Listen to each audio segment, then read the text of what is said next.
Já senta, pula pra lá, Zuzu. Nossa, vamos fazer o encontro de notável. Olá, meu nome é Daniela Freixas de Faria, sou psicóloga infantil. A psicóloga que sabe consertar a cabeça das famílias. Coisas que nós, pais, nunca devemos falar para os nossos filhos. Tá uma merda. Nunca devemos falar para os nossos filhos. Doutora Daniela Freixo. Pô, não coloca eu falando palavrão, não. Respeita a audiência, pô. Poxa vida, mas pra que fazer isso? Não faça isso. Às vezes sai um. Aí eles põem na gravação. É uma turma que eu vou te falar, viu? Pra ajudar, não tem um que me ajude claro aqui nesse que programa. Eu tava com saudade de você. Também. Tudo bem, doutora?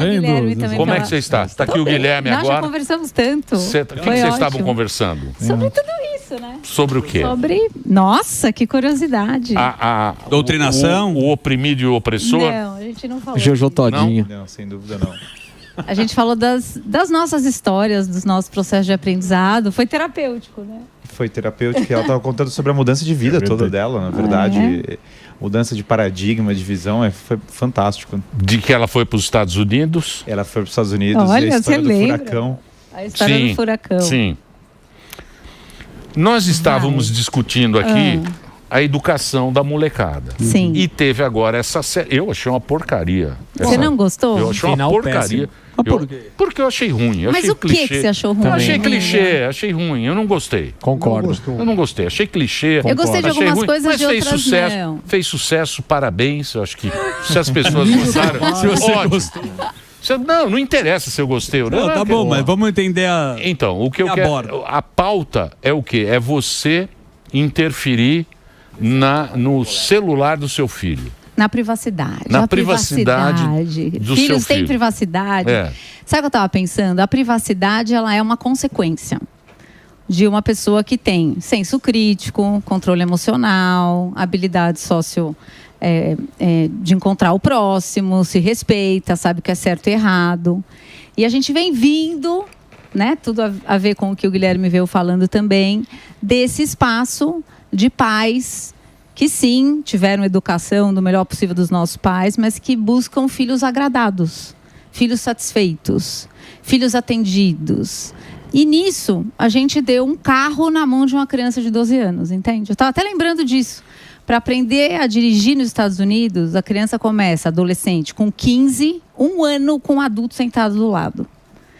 16 anos... Ele tem horário para dirigir, ele não pode dirigir a partir de tal horário, nem de noite. Mais um ano, ele tem a sua carta oficial para dirigir. Então, mas isso aí, essa educação que a gente fala, é de uma pessoa que tem grana, né? Não é do povão. O povão não tem essa... O povão não tem isso. Mas você sabe, Emílio... O cara, na verdade, na maioria das vezes, dando um exemplo principalmente do pai, às vezes ele nem tem contato com o filho durante a semana. Porque ele sai cedo pra caramba. Trabalha pra caramba. A mãe também trabalha. Aí no final de semana que, tipo assim, vai ver o filho e tal, sei lá, jogar bola ou alguma coisa do tipo, mas é isso. Mas muitas vezes vai ficar daí na escola pública e largado na TV também, que também é outra coisa que não vai trazer uma boa formação, né? Quer dizer, tem muitas pessoas que ralam no Brasil e têm uma vida muito esforçada. Mas aí, justamente, as pessoas dependeriam da escola pública e a formação é péssima. Então não tem... O problema... Não tem pra onde correr. Nas elites, claro, vai ter o cara muito mimado, que tudo é dado do bom e do melhor e que fica ocioso. É geração Z, que 50% das pessoas reportam que não querem trabalhar se meu chefe mandar em mim. Que é uma estatística bastante complicada. Mas, de outro lado, você acaba exortando, voltando a pessoa, ela depende do sistema público, da internet, aleatória, e também cria um problema em todas as classes sociais. Na educação, um problema, acho, no Brasil, de todas as classes sociais. Eu gosto muito que a Daniela fala sobre valores que estão faltando na educação. Não, e tem um pedaço disso que é, ok, na classe social, da relação toda que a gente vê, muitas vezes, independente desse momento da vida, ainda é sobre as coisas. Buscando ter coisas. Eu preciso dar tudo, ou dar tudo que eu não tive. E, na verdade, eu acho que essa série ela é um soco no estômago mesmo. eu acho que ela foi feita num tipo de estímulo que te bota dentro da cena de um jeito que é desconfortável. Então, com a história de não ter cortes, você está dentro da sala recebendo a notícia junto com o pai. É um menino que você olha e fala, gente, mas como que é possível? Existe um mal dentro de nós, mas a gente precisa fortalecer as nossas casas. Eu acho que é um chacoalho muito importante. Se eu estou longe, vendo meu filho só no final de semana, mas às vezes no final de semana a gente enche a casa de gente. Ou você vai fazer um monte de coisa e você não encontra, mas você nem se interessa. Você está cansado também. Aí precisa se rever, jantar junto, senta para almoçar, olha, precisa conhecer quem é esse filho que está aí. Ele está estranho, mas está estranho, tá acontecendo alguma coisa. E aí, Emília, uma adolescência todos ficam estranhos. Não, mas, não gente, vem com essa, não vem com essa, não. Porque a adolescência, a adolescência, o ser humano fede. Não, sim. Emílio, claro que não. Adolescente. Não, depois do esporte eu concordo, realmente. Fede? Claro, pô. Amei. É aquela. Não. Sabe tudo. Mas você sabe que esse é um dos ele problemas. Sabe tudo. Aquele adolescente. Ninguém sabe nada. Não vem não, doutora. Emílio, você sabe disso. Não vamos começar com as nossas brigas, Emílio. É que você não gosta de falar. Você não gosta de falar. Eu falo, você não quer ser cancelada pelos adolescentes. Nada. Ó, escuta. Os pais sabem disso. O adolescente. Os pais que tiveram. O adolescente ainda é teu filho. Eu sei, mas é estranho. Mas é. Gente, mulher feder nessa idade. Deixa o Dani Frouxo falar com a Dani Frouxo. Eu vou falar. Não é verdade. Não é verdade. Eu tô sempre com você. É verdade. Uma coisa é o Sami empurrar um iPad pro filho e ser ausente, jogando pickleball e fazendo pizza com a bola queimada. Mas sabe onde tá a série, onde tá a nossa discussão? É o nosso vício em relação à dopamina, ao celular, que tá todo mundo desconectado, inclusive com os filhos. Sim. E acho que é esse o lugar, porque, pô, na década de 90, que você falou televisão, você assistia televisão, Chaves, o Morgadão amava. Agora a galera tá nesse Reels do TikTok, viciadaço. Então, e os pais também, nós estamos. A gente tem um problema sério, que assim, imagina que tudo vai formando o imaginário dos nossos filhos, como o nosso também foi formado. Você lembra da Sessão da Tarde? Lógico. Aquele filme maravilhoso daquele cara que fugia da escola. Opa, que é... Como é que chama? Curtindo a vida doidada. Curtindo a vida doidado. Aquilo entrou no nosso imaginário de, nossa, eu vou criar um mundo dos atalhos. É verdade, a gente foi formado por esse imaginário. Graças a Deus. O imaginário dos nossos filhos, se a gente observar hoje, eu estava olhando desenhos infantis, gente, para a primeira infância. Existem desenhos hoje feitos em autoestímulo para disparar a dopamina pobre. E esses desenhos, um adulto, a gente não tem noção de que isso está acontecendo. Então, a gente precisa fazer uma curadoria dos estímulos, curadoria do que assiste. A gente precisa sentar com os nossos filhos e explicar que aqui, dentro desse mundo da internet digital, tem tudo que há de bom, mas tem tudo que há de ruim. E se a gente não criar senso crítico e discernimento, a nossa tentativa original, mesmo com essa onda que veio dessa série, é de para o mundo, para o mal. Entra para um espaço de medo, de absoluta tentativa de controle. A realidade é que você não controla o mal que está lá. Mas você pode instruir, sentar, conversar com os seus filhos para que ele tenha discernimento de se tirar desses lugares. Então, assim, se pegar toda essa dopamina, toda essa história que vem vindo, é uma história séria porque a gente está entrando em vício mesmo. E este vício entra para videogame em primeira pessoa. Você está o tempo inteiro precisando desse tipo de estímulo. Jogar bola com o pai ficou chato. Andar na praia, fazer trilha, ir na natureza, ir na cachoeira. Nossa. Gente, eu vou dizer para vocês, resistam. Mas posso falar uma coisa? Eu tenho uma teoria. Vai pro piquenique. Não, então, eu tenho uma teoria. Piquenique não. Eu acho que o que acontece... A geração antiga tinha... tudo 4, 5 irmãos. Também. Hoje tem pouco filho. Por exemplo, se você pegar Noruega é 1.2. Sim. Suécia é 1.3. São Paulo deve ser 1.8. São Paulo é um filho. Guilherme, né? 1.8. Eu tô indo pro 5º. Caramba, que beleza. Então, isso é raro. O máximo é 2. O que acontece? Antigamente, era 4, um aprendia com o outro, batia, fazia bullying, o irmão mais velho fazia bullying com o caçula, o caçula apanhava, perdia o dente. Primo, tudo junto. Hoje em dia, você só tem um filho. Um bibelô. É uma bolha. Ai. Vai. Antigamente, vai lá, você tá engordando, beleza. Vai lá, fica lá com o seu irmão, não venha me encher o saco.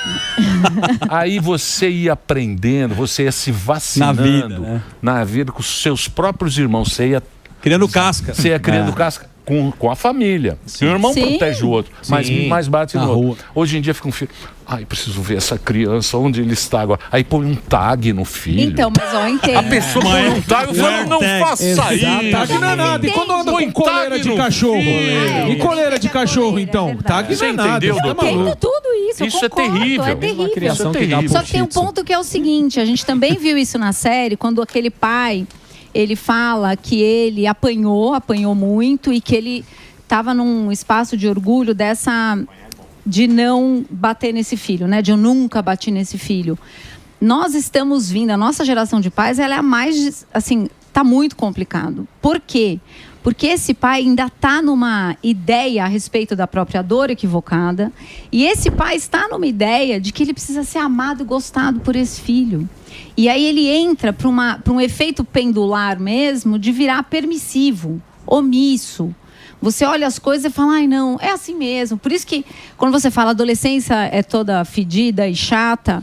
Mas, você sabe. Mas calma, a verdade é que... Nem meia eles trocam. Para, isso é verdade, a meia fede nem muito. Nem meia eles trocam. Dos meninos. E tem aqueles hormônios. As mulheres também têm aqueles hormônios. Lógico que tem. Você sabe, doutora. Menina fedida. Vai chegar uma hora que vai querer ir tomar banho, porque se interessou por alguém. Claro que toma. Não tomam, é feromônio, eles estão feromonizados. Pô, você fica louco. Não, mas o ponto sua filha te é que desse permissivo, às vezes sim, é verdade. Aquele cheiro de maconha. Isso que jamais. misturado. Lógico que é. Com condicionador do Sami. Tá te enganando. Maconha com falta de banho. Puta, maconha com falta de banho. Joga pickleball e não toma banho. É um inferno. Esse permissivo pendula. Não, entenda. Esse permissivo pendula pro mesmo autoritarismo que sente culpa e pendula. A gente precisa andar pela trilha de aplicar consequências. Você vai gerar desconforto, você vai estar do lado. Mas, ao mesmo tempo, você entende que existe alguém que está sendo formado na sua identidade. Então, na hora que você fala isso, é um fedorento, é um... Pronto, qualquer coisa que venha na boca dele é porque é adolescente, é insuportável. Mas Não é. E ele tem que saber que ele é. Mas ele não é insuportável. Ele é fofinho. Não é fofinho também. Então... Ele é um ser humano igual a mim e a você. Não é não. Claro que é, gente. Não é não. Sabe por quê? Porque ele acha que ele sabe mais do que você. Ele acha, mas ele tem 15 anos e tem um velho. Ele é um inexperiente. Ele quer dar lição de moral nos pais. Esse velho cabeçudo sabe ele tocou num belo ponto. Gente, os jovens não respeitam os velhos. Ele é um inconsequente, ele não aprendeu isso ainda. Só que aqui está a oportunidade. Aí a gente não faz nada com a oportunidade e depois fica todo mundo morrendo de medo botando o tag no filho. Eu acho que tem não duas. Eu acho que duas perspectivas. Pai de 5, hein? Uma salva de palmas. Não é pai de pet igual o Alba. Pai de 5. Pai de 5. Vai montar um time de vôlei. Eu não passo cheque em branco, mas assim, o que acontece é assim. Existe uma disparidade muito grande e crescente entre adolescentes também. Então a gente está falando da rebeldia adolescente e tal, mas você está tendo... E isso é uma coisa que eu vejo poucas pessoas falando. A geração Z vai ter um dos maiores gaps de sucesso entre os seus membros de todos. Porque o cara que foi educado nas virtudes hoje é uma raridade, muito em relação aos outros. Então você tem um super zoomer que o cara tá lá investindo em Bitcoin desde os 15 anos, fazendo academia, aprendendo um monte de coisa. O cara pega na internet, ele já começa a aprender 1 milhão de coisas e tal, e começa a cultivar essas virtudes cedo. Isso eu vejo, às vezes, quando aparece nas minhas aulas, o cara lá, professor, tenho 18 anos, li Platão completo, fiz R$1 milhão, não sei o que e tal, aniversário de 18 anos. Então, existe isso. Só que tem um monte de pessoas na geração que ficaram o dia inteiro trancadas dentro de um quarto, quase um experimento social. Vídeo do TikTok, tem um estudo do TikTok, falando que o TikTok reduz a atenção das pessoas, a capacidade cognitiva, um estudo da própria plataforma. E aí você vai ter uma massa de pessoas assim. Então você vai ter alguns poucos que vão ser formados dessa maneira mais artesanal, e que vão cultivada. Nadar de braçada, e vão nadar de braçada em relação aos outros. Também tem muita disparidade entre os jovens. Sim. Total. Sim.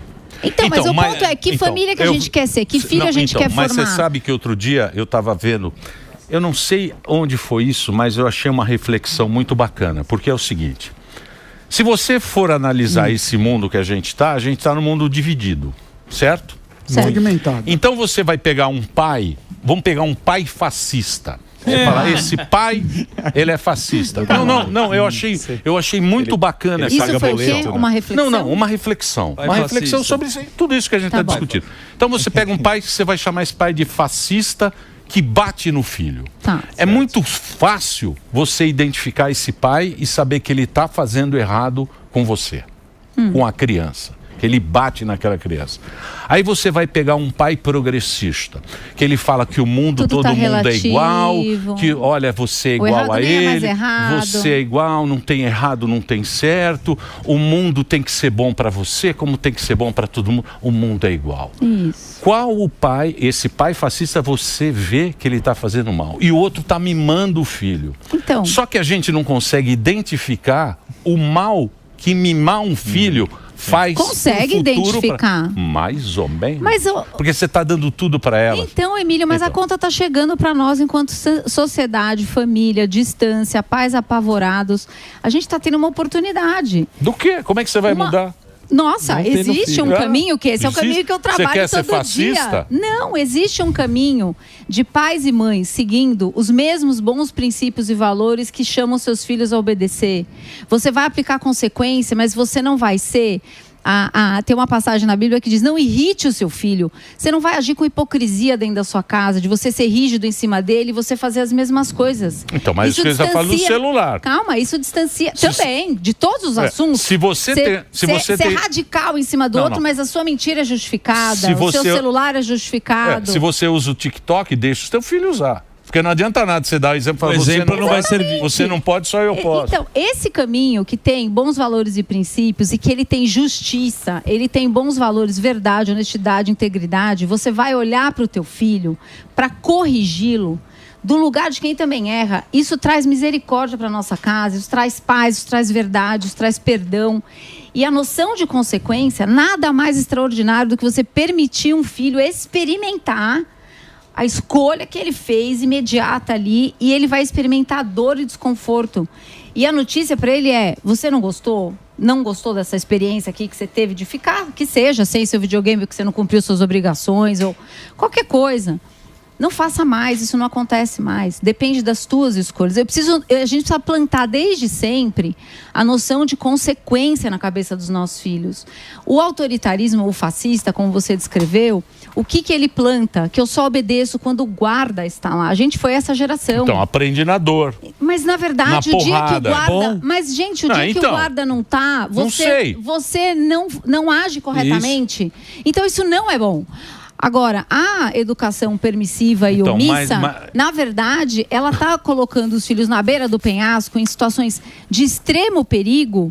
Por quê? Porque esse filho está entendendo que ele vai estar perdido no mundo dos desejos. Eu vou fazer só o que eu gosto, é prazer imediato o tempo inteiro. Gente, isso é destruição certa. Eu sei, mas do jeito que a coisa é polarizada, hoje em dia, não existe mais um momento que tem esse equilíbrio. Existe, meio termo. Por isso que essa formação do adulto é tão importante, porque se você entende que você vai andar pelo escola, caminho... doutora. Mas nas escolas também. E na escola. Vai porque ter consequência na escola. Mas a escola é assim. É ele falando um dia veste de menina, outro dia veste de menina. Depende da escola, na casa tem outra coisa. Ele falou: opa, minha casa não é legal. O legal são meus amigos na escola. Mas a gente precisa escolher as escolas. A gente precisa fazer Mas, gente, é sistêmico. Está em todo lugar. Mas só que a família é um ponto de identidade, de estrutura da sociedade como um todo, que a gente precisa pegar de volta o nosso propósito e a nossa missão. Mas tem que voltar à noção de autoridade, né? Total. Hoje... Porque tudo que é, no fundo, a gente já está nesse paradigma progressista e tudo que é autoridade já vira... Então, mas é pai opressor. A visão desse progressismo é isso. Botou um pouco de autoridade, é o fascismo. É isso aí. O fascismo agora é tão amplo, né? É isso aí. Paguei um boleto, sou fascista. É isso aí. Tem autoridade. Acordei cedo, fascista. Assim, começa a ser um negócio tão insano que eu já não sei mais o que é. Mas é bom, né, esse argumento. Você fala assim: meu pai é um opressor. É lógico. Você é um opressor. Mas o pai tem que ser um pouquinho. Denúncia ainda. Denuncia o pai, que não sei o quê. Porque o pai... certo e errado. Então, mas o pai, ele quer fazer o quê? Você quer dar pro seu filho mais ou menos o que a turma tá lá. Então... Você quer que ele fique inserido na sociedade. Então, aí a gente tocou em outro ponto. Então. Qual ponto? Não, mas agora tem que acabar o programa. Cortar o caminho da vida. Você quer dar o Waze que volta Olha, amanhã. nós vamos. Vocês sentiram? O nosso programa ele está tomando um vulto. Sim. Encontro de notáveis. Que é outro nível. Você vê que o nível foi uma melhor. vertente. Nós vamos fazer outro encontro de notáveis. Vamos. E nós vamos falar sobre isso que a gente não vai chegar a conclusão nenhuma. Tem um caminho, gente. Ele acontece um dia de cada vez. Isso. A gente usando as oportunidades, tendo a coragem de frustrar os filhos, sendo decente no trato com eles. É possível ter paz em casa, confiança, proximidade, orientar os filhos. Tudo isso é possível. Agora a gente precisa chegar perto e fazer a nossa parte. Muito não está bem. pronto. Deixa eu agradecer o Guilherme. O Guilherme sempre bacana. Pô, obrigado, velho. Você ter vindo aqui. Uma alegria minha. Muito legal. Você sabe que a nossa audiência adora você, a doutora Daniela também. Estão aí nas redes sociais. Eu vou fazer o break agora que o programa já está terminando. Obrigado pela sua audiência. Vai lá, Reginaldinho.